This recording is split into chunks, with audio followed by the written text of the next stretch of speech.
Welcome back to the Angry Man Podcast with Jason and Greg. Jay, we have been monitoring Twitter here today, and we've kind of been letting some things play out, and it's kind of still playing out here, but this is big news. And ordinarily, I wouldn't report on something like this. I know you wouldn't report on something like this, but because it's Gervonta Davis, and we have honestly expected this, we're going to talk a little bit about it. But Jay, before we get into this video, we gotta get we gotta at least welcome some special people to the channel. Those of you who are new to the channel, this is the Angry Man Podcast and Sports Media, where Jason and I are always dropping boxing related content. So make sure you become a subscriber. Most recently, we dropped our documentary called GOAT Season, the unprecedented run of Terrence Crawford. And actually, right now, I'm working on another documentary. It's called Blood Money and Sports. And guess what it's tied to? Is tied to Saudi Arabia and Turkey Al-Sheikh, and I'm going to give you guys a real deep dive into things that you guys are not even aware of as it relates to that. So be on the lookout for that. I'll probably finish with it sometime in the next 3 weeks. Jay, Gervonta Davis has been moving strangely, and I would say he's been moving strangely ever since the Frank Martin fight. Talking about energy, talking about his mindset, talking about mental health, talking about retirement. All these things have come up as a part of his conversation here recently. And then we saw the performance against Lamont Roach, and I knew it was going to be a relatively close fight. You knew it was going to be a relatively close fight, but certain people didn't feel like it was going to be a close fight, that it was a cherry pick gone wrong. That was never the case.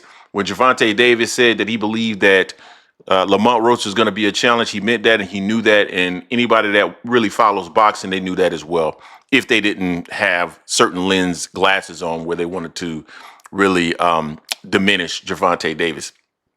But, subsequent to that, they were talking about the rematch, and then we hear this Jake Paul fight.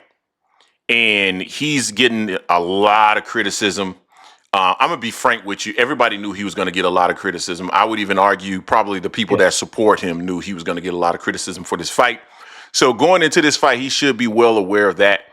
You can make the argument that this is, I don't want to call it life change, because Gervonta Davis is already making a lot of money, but this is probably an offer that he couldn't refuse. And quite frankly, if it was a situation where a Shakur Stevenson or I don't know, even a Terrence Crawford was interested or presented with this certain amount of money, it would happen. Like even Terrence Crawford said, hey, you pay me $100 million or 200, whatever it was, I'm fighting Jake Paul.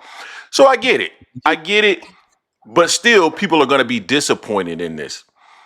Now, it's interesting because he has been going back and forth on Twitter. Right now, he's actually going back and forth with Shakur Stevenson and fans about who he's fighting, his rematch.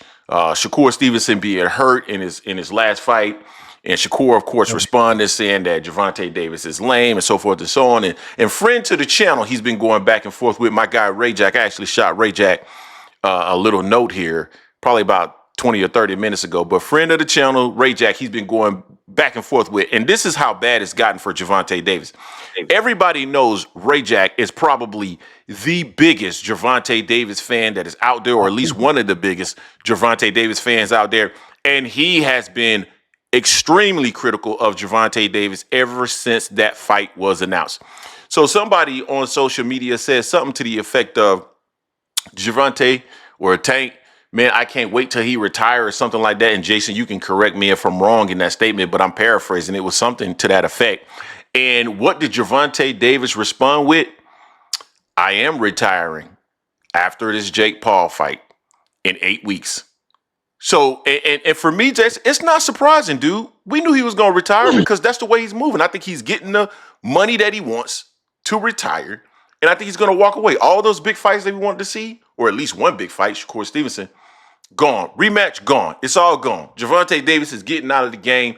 Jay, what are your thoughts on that? Are you happy that he's getting out of the game? Are you happy that he's going to stack these checks and get out of the game with his health and all of his faculties together? What are your thoughts as it relates to this particular topic?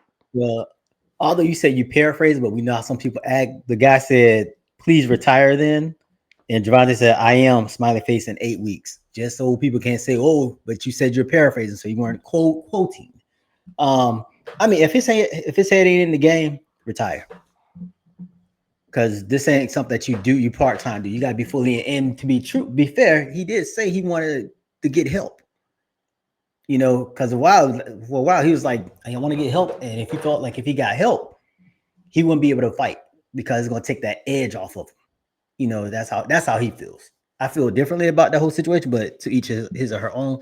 But as I said with Canelo, when Canelo was holding up the 168-pound division, but possibly fighting a Jake Paul fight, I'm like, hey, give up the belts. Tank has a belt, give up the belt, and do whatever you want to do. No one's saying you shouldn't get your money because this is I mean, they said, hey, Greg, leave AM Sports Media to fight Jake Paul. I'm gonna tell you to go ahead and leave, and you can come back later. Get that money. Get the money, and I'll see you next time. I ain't gonna be mad at that. Ain't no problem with that. But in this case here, with him he's in his prime, and there's fights right there. The Lamont fight was right there. Now I'm gonna push back against people saying that he's scared of Lamont. He's not scared of Lamont. The way things fell through, it couldn't happen. I think he had already signed this fight already, and it was supposed to happen. He was supposed to take care of business with Lamont in March. Lamont didn't go for that. It's a close fight, as we said beforehand. They were supposed to have a rematch. Then he had some personal stuff going on that really messed that up. So now he's on to the next. I feel bad for Lamont because he's been sitting on the shelf and didn't get a payday like he thought he was, that he deserved in that rematch. But it happened like that. He's not. I don't think Tank's afraid of anybody in this regard here. He's just being a businessman now, going for that money. And no one in the world is going to say, I'm not going to take 50 mil, 100 mil to fight Jake Paul and fight someone else. That's just the money matters. But to your initial question about, am I happy? Nah, because I want to see Tank Shakur, Tank Roach rematch, Tank T or whoever around that 135, 140 pound mark weight limit. I want to see that fight, but his mind ain't in it. So retire. No, he should retire. If his mind isn't in the game, you need to retire because you don't play boxing, and it can be a very dangerous sport. And everything that I'm seeing coming out of Gervonta Davis' mouth would suggest that he's not in the game anymore, at least mentally. I just don't think he's there. And so I think it's probably beneficial for him to retire. And is he going to take some criticism for it? Sure. But he'll have a healthy bank account after the fact. I'm disappointed in it. A lot of people, and this is what's so crazy to me, Jay, when we're critical, they want us to come in here, they want us to call fighters' names. They want us to sell them out and all this other stuff. Even though we're critical, the way that we criticize fighters is the same. Like we criticize them all the same. So we are critical of Gervonta Davis. Don't like the fight. Don't like the Jake Paul stuff. Don't like retirement. Don't like chasing your rematch. Don't like chasing Shakur Stevenson. And don't like cussing out your fans, period. And we've stated that and we'll continue to state that. So you guys let us know what you think in the comment section in regards to this. Don't forget to hate, like, comment, and subscribe. This is the Angry Man Podcast and Sports Media, and we are out.